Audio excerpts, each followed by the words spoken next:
వాళ్ళలో ఫలించకపోయినా శుక్రుడే. ఏదైనా సరే శుక్రుడు చాలా జాగ్రత్తగా చూడాలి.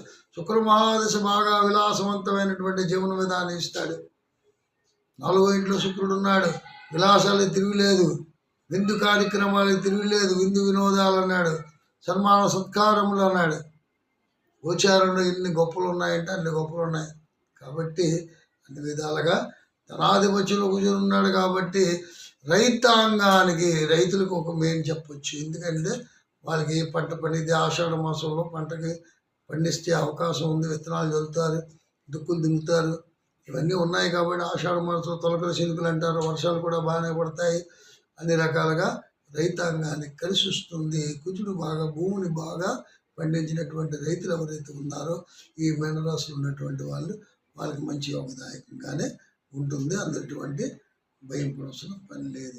అవివాహితులకి వివాహ విషయాల్లో సంబంధాలు కుదిరే అవకాశం